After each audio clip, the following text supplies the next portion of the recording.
আসসালামু আলাইকুম রহমতুল্লাহি আবরাকাত।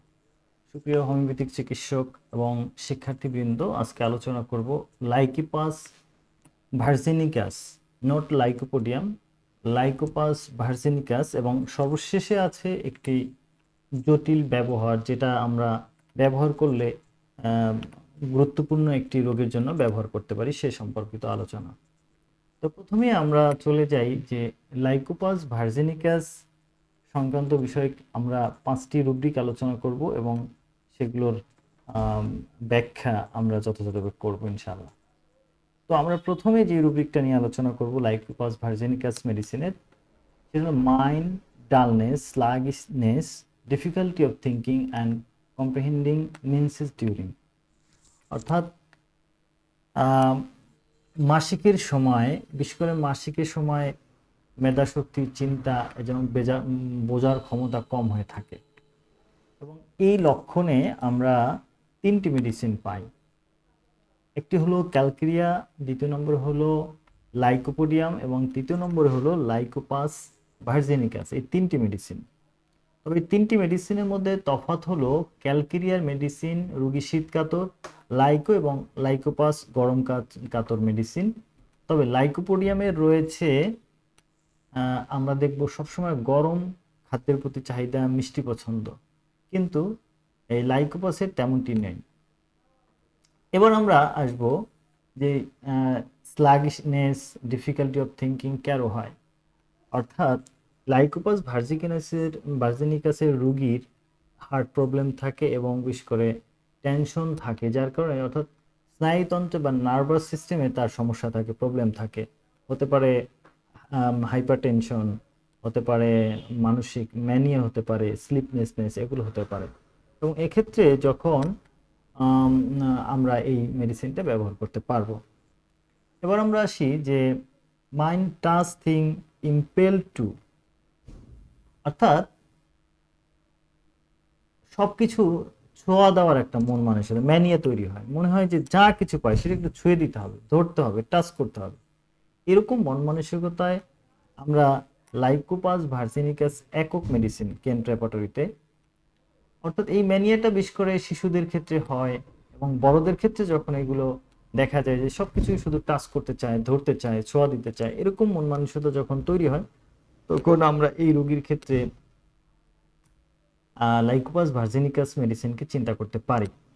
এবার আমরা দ্বিতীয় যে সিমটমটা দেখব সেটা হলো abdomen pain, inguinal region, hernia, walking aggravation. অর্থাৎ হার্নিয়াতে হাঁটাচলা করলে হার্নিয়ার বৃদ্ধি পায়, বসে থাকলে নয়, হাঁটা চলা করলে হার্নিয়া বৃদ্ধি পায়। এক্ষেত্রেও লাইকোপাস ভার্জিনিকাস একটি একক মেডিসিন। তো এখন রেসপাইরেশন আমরা যদি দেখি সেক্ষেত্রে দেখব অ্যাসিলারেটেড অ্যাসেন্ডিং, অর্থাৎ লাইকোপাস ভার্জিনিকাসের একটি বিশেষ লক্ষণ হলো আম, উপরে ওঠার সময় তার শ্বাস প্রশ্বাস দ্রুত হয়। যদি আমরা উপরে উঠতে যাই তখন শ্বাস প্রশ্বাস বেশি হয়ে যায়, অ্যাক্সিলারেটেড হয়। তো এখন রেসপাইরেশন আরেকটি লক্ষণ আমরা দেখব যে অ্যাসিলারেটেড এক্সারসাইজ ডিউরিং, অর্থাৎ যদি ব্যায়াম করে, নর্মালি আমাদের শ্বাস প্রশ্বাস দ্রুত হয় ব্যায়ামে, কিন্তু লাইকোপাস ভার্জিনিকাসের ব্যায়ামটা প্রচন্ড মাত্রায় বাড়তি হয়। তো সেক্ষেত্রে আমরা প্রায় এই লক্ষণগুলো কিন্তু হার্টের যে সমস্যা বা হার্ট লক্ষণের সাথে আমরা সম্পর্কযুক্ত হিসাবে বলতে পারি। এবার আরেকটি লক্ষণ হলো রেসপাইরেশন difficult, heart during pain in complaint and urinary trouble. অর্থাৎ এখানে উনি লিখেছেন কেন্টের রেপার্টরিতে আমরা দেখব যে হার্টের সমস্যার সাথে ইউরিনারি প্রবলেম আছে।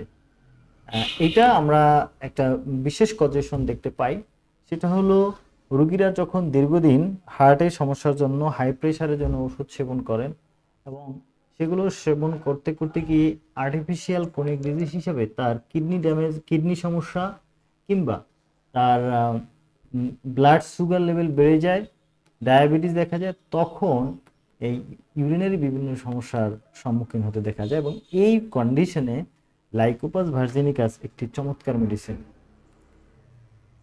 পাসপাইরেশন, সাইন ইভিনিং 7 PM, অর্থাৎ সিগিং,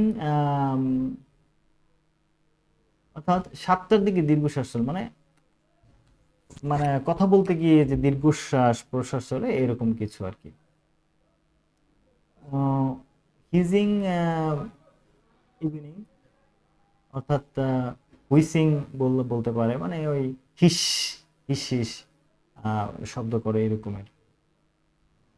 এক্সপেক্টরেশন এয়ার, কোল্ড এয়ার, মানে যখন শীতল বাতাস বা শীতল আবহাওয়ার সংস্পর্শে আসেন তখন তার এক্সপেক্টরেশন হয়, উদ্গার হয়। Chest constriction, tension, টাইটিং lying on right side, অর্থাৎ ডান দিকে শুয়ে থাকলে তার সমস্যাগুলো বাড়ে, হার্টের সমস্যা বৃদ্ধি পায়।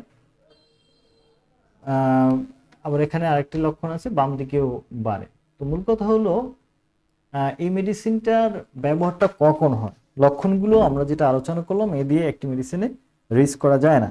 তবে এই মেডিসিনকে রিস্ক করতে হলে আমাকে যে করতে হবে সেটা হলো, এই মেডিসিনের মূল সমস্যা হলো চিন্তা শক্তি এবং বোঝার ক্ষমতা থাকে না। এবং সে সব কিছুতে, এটা একটা স্পেসিফিক লক্ষণ হলো সব কিছু সে স্পর্শ করতে চায়। এই সব কিছু স্পর্শ করতে চায়, সাথে তার যদি হার্টের সমস্যা থাকে, এবং সেই রোগীকে আমরা লাইকোপাস ভার্জিনিকাস দিতে পারি। তবে আমরা ইনস্ট্যান্ট হাই প্রেশার অর্থাৎ হাইপার টেনশন কমানোর জন্য, উচ্চ রক্তচাপ কমানোর জন্য আমরা প্রায় একটি মাদার টিংচার ব্যবহার করি, আমি ভুলে গেছি, রাউলফিয়া সার্পেন্টিনা, রাউলফিয়া সার্পেন্টিনা বা মাদার টিংচার ব্যবহার করি। এই লাইকোপাস ভার্জিনিকাস শক্তিকৃত মেডিসিনটি ঠিক এই পরিমাণ কাজ করে, অর্থাৎ ইনস্ট্যান্ট উচ্চ রক্তচাপকে কমিয়ে দিতে পারে। তো বন্ধুরা, লাইকোপাস ভার্জিনিকাস মেডিসিনটি অবশ্যই ব্যবহার করে দেখবেন, এবং আপনাদের কোনো অভিজ্ঞতা থাকলে অবশ্যই শেয়ার করবেন কমেন্ট করে। সবাই ভালো থাকবেন, সুস্থ থাকবেন এই প্রত্যাশায়। আসসালামু আলাইকুম ওয়া রাহমাতুল্লাহি ওয়া বারাকাতুহু।